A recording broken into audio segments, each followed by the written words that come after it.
Dear student, आज की video में हाई स्कूल का इंग्लिश का पोएट्री का जो सेकंड पोयम है द साम ऑफ लाइफ, जिसको कि लिखे हैं H.W. लॉन्गफेलो। इसका जो फर्स्ट पार्ट है उसको हम इसके पहले पढ़ा चुके हैं, जिसका लिंक आपको डिस्क्रिप्शन में मिल जाएगा। यह जो है सेकंड पार्ट है और इसमें टोटल जो स्टेंजा है 4 है और इस वीडियो में मात्र हम 2 स्टेंजा को ही पढ़ेंगे। शेष दो स्टेंजा है उसको हम नेक्स्ट वीडियो में पढ़ेंगे। तो सबसे पहले आप लोगों को बता देना चाह रहे हैं कि इसमें की 2 स्टेंजा की जो भी वर्ड मीनिंग रहेगी वह आपको वीडियो के लास्ट में मिलेगी। और हम डायरेक्टली देखिए जो फर्स्ट स्टेंजा है उसको स्टार्ट कर रहे हैं। The psalm of life, the psalm of life मतलब जीवन का लक्ष्य, जीवन का उद्देश्य, या आप जीवन का जो भजन है स्रोत उसको कह सकते हैं, या आप कह सकते हैं जीवन की प्रार्थना। द साम ऑफ लाइफ जीवन का लक्ष्य या जीवन का उद्देश्य। जो H.W. लॉन्गफेलो हैं, यह एक अमेरिकन पोएट थे और यह इस पोयम में बता रहे हैं कि मनुष्य के जीवन का क्या वैल्यू है, मनुष्य के जीवन का क्या लक्ष्य है, क्या उद्देश्य है, मनुष्य इस संसार में क्यों आया, उसका क्यों जन्म हुआ, इसके पीछे क्या लक्ष्य या क्या उद्देश्य छिपा हुआ है, इसको हमें बताना है। देखिए जो फर्स्ट स्टेंजा है इसमें कह रहे हैं कि life is real. Life means जीवन, इज है, रियल मीन्स वास्तविक है।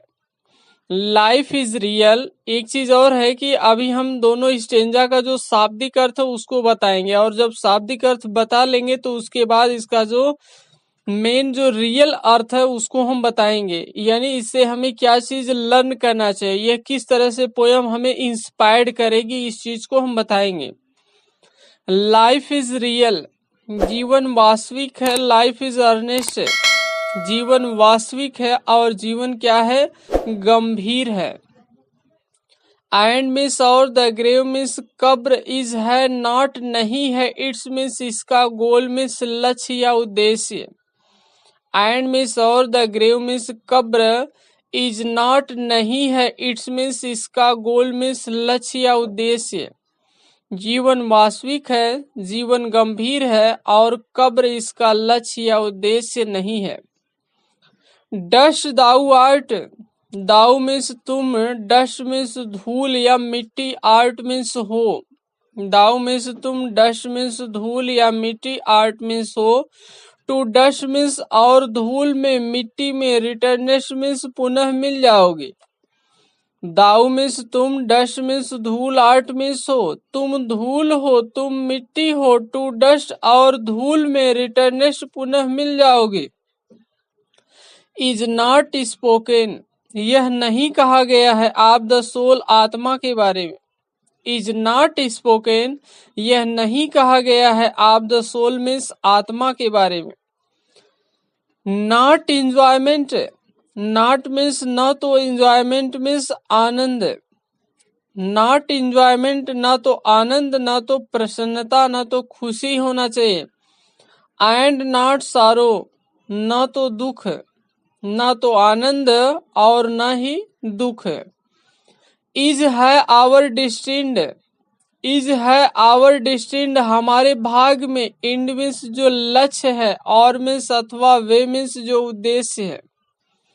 नॉट इंजॉयमेंट न तो आनंद, एंड नॉट सारो न तो दुख। इज है आवर डिस्टिंड हमारे भाग में। इंड मीन्स जो लक्ष्य है और वे अथवा जो उद्देश्य है।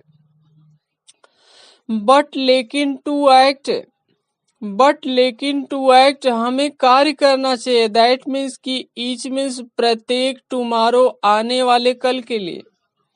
बट लेकिन टू एक्ट हमें कार्य करना चाहिए। दैट मीन्स की ईच मीन्स प्रत्येक, टुमारो आने वाले कल के लिए। बल्कि हमें प्रत्येक आने वाले कल के लिए कार्य करना चाहिए। फाइंड्स अस, फाइंड्स मीन्स पाते हैं, अस मतलब खुद को, फार्दर मीन्स बहुत अधिक आगे, दैन तुलना में, टुडे मीन्स आज की अपेक्षा। फाइंड्स अस हम अपने आप को पाते हैं, फार्दर मीन्स और अधिक आगे, दैन तुलना में, टुडे मीन्स आज की तुलना में। हम अपने आप को आज की तुलना में बहुत ही अधिक आगे पाते हैं। फिर से देख लीजिए एक बार। लाइफ इज रियल, जीवन वास्तविक है। लाइफ इज अर्नेस्ट, जीवन गंभीर है। जीवन वास्तविक है और जीवन गंभीर है। एंड मिस और द ग्रेव मिस कब्र इज नॉट, नहीं है इट्स गोल, इसका लक्ष्य। जीवन वास्तविक है, जीवन गंभीर है। कब्र इसका लक्ष्य नहीं है, कब्र इसका उद्देश्य नहीं है। डस्ट दाउ आर्ट, दाउ मीन्स तुम, डस्ट मीन्स धूल, आर्ट मीन्स हो। डस्ट दाउ आर्ट, तुम धूल हो। टू डस्ट, और धूल में रिटर्नेस, पुनः मिल जाओगे। तुम धूल हो और धूल पुनः मिल जाओगी। इज नॉट स्पोकन, यह नहीं कहा गया है। आप द सोल, आत्मा के बारे में। तुम धूल हो और पुनः धूल में मिल जाओगी, यह आत्मा के बारे में नहीं कहा गया है। नॉट इंजॉयमेंट, न तो आनंद, अर्थात हमें बहुत ज्यादा प्रसन्न या खुश नहीं होना चाहिए। एंड नॉट सारो, और हमें बहुत ज्यादा दुखी या निराश नहीं होना चाहिए। इज है आवर डिस्टिंड, हमारे भाग में। इंड में जो लक्ष्य है, और वे अथवा जो उद्देश्य है।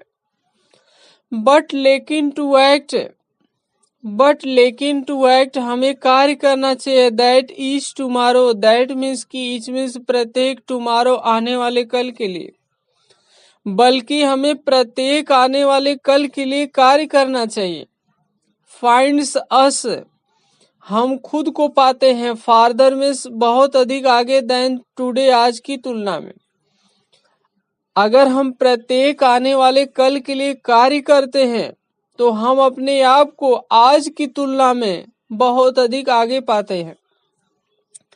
शाब्दिक अर्थ हो गया। अब इसका जो सेकंड अर्थ है उसको आप देखिए, बिल्कुल आप सीरियस रहिएगा। लाइफ इज रियल, कह रहे हैं कि जीवन वास्तविक है, जीवन सत्य है। लाइफ इज अर्नेस्ट, और जीवन गंभीर है। जीवन सत्य है, जीवन वास्तविक है, और जीवन क्या है? गंभीर है। देखिए, ज्यादातर लोग यही कहते हैं कि मनुष्य का जो जीवन है वह पानी के एक बुलबुले के समान है, यानी कब वह समाप्त हो जाएगा, कब वह गायब हो जाएगा, उसका कोई भरोसा नहीं है। कुछ लोग ऐसे हैं जो मानते हैं कि मनुष्य का जो जीवन है यह सिर्फ ड्रीम है, यह सिर्फ स्वप्न है, यह एक काल्पनिक है, यह झूठा है, यह वास्तव में नहीं है। तो H.W. लॉन्गफेलो का कहना है कि अगर आपको मनुष्य का जीवन मिला है, अगर आप मनुष्य के रूप में इस संसार में आए, इस पृथ्वी पर आए हैं, तो आप इस जीवन को व्यर्थ में मत गंवाइएगा, बेकार में इसको वेस्ट मत करिएगा। क्योंकि यह जो जीवन है जो आपको मिला है यह बहुत ही अमूल्य है, कीमती है, यह वास्तविक है। इसको आप स्वप्न मत मानिएगा, इसको आप काल्पनिक या खोखला मत मानिएगा। यह वास्तविक है और यह गंभीर है, अर्थात आप इस जीवन को जरूर किसी न किसी श्रेष्ठ काम में यूज करिएगा, व्यर्थ में या बेकार में इसी तरह इसको मत बिताइएगा, इसी तरह इसको व्यर्थ या बेकार के कार्यों में इसी तरह से आप मत गंवाइएगा। तो पहली लाइन में वह हमें संदेश दे रहे हैं कि मनुष्य का जो जीवन है वह वास्तविक है, वह गंभीर है, इसको आप मजाक में मत लीजिएगा। ईश्वर आपको जन्म दिए हैं, इस संसार में भेजे हैं, तो इसके पीछे बहुत ही बड़ा टारगेट है, बहुत बड़ा लक्ष्य है, बहुत बड़ा रीजन है, तभी आपको यहाँ भेजे हैं। आप अपने इस लाइफ का, अपने इस जीवन की एक वैल्यू समझिएगा, इसका एक इम्पोर्टेंस समझिएगा। इसको यूं ही व्यर्थ में इसी तरह व्यतीत मत करिएगा, इसको आप किसी न किसी श्रेष्ठ कार्य में समर्पित कर दीजिएगा, लगा दीजिएगा। एंड और द ग्रेव, कब्र, एंड और द ग्रेव मीन्स कब्र इज नॉट, नहीं है इट्स गोल, इसका लक्ष्य या उद्देश्य।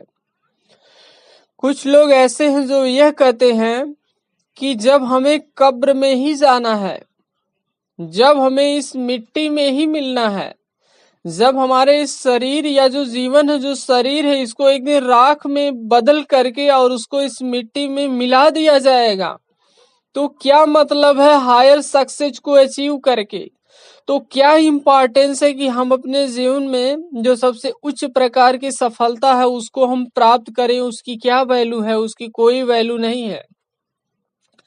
लेकिन पोएट कह रहे हैं कि हमारे जीवन का जो लक्ष्य या उद्देश्य है वह सिर्फ कब्र नहीं है।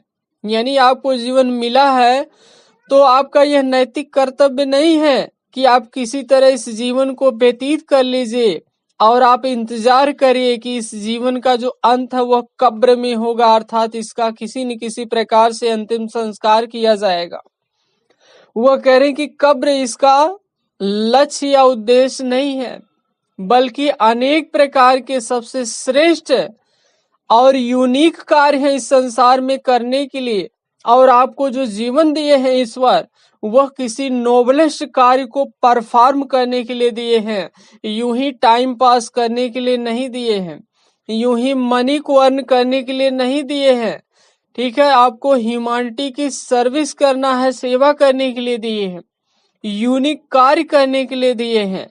हमें इसे व्यर्थ में गंवाना नहीं है। यानी हमारे जीवन का लक्ष्य या उद्देश्य सिर्फ कब्र में जाना नहीं है, सिर्फ मृत्यु को प्राप्त करना नहीं है। डस्ट दाउ आर्ट, दाऊ तुम डस्ट धूल आर्ट में सो, डस्ट दाउ आर्ट तुम धूल हो, टू डस्ट और धूल में रिटर्निस्ट पुनः मिल जाओगी। तुम धूल हो और तुम धूल में पुनः मिल जाओगी। इज नॉट स्पोकन, ये नहीं कहा गया आप द सोल, आत्मा के बारे में।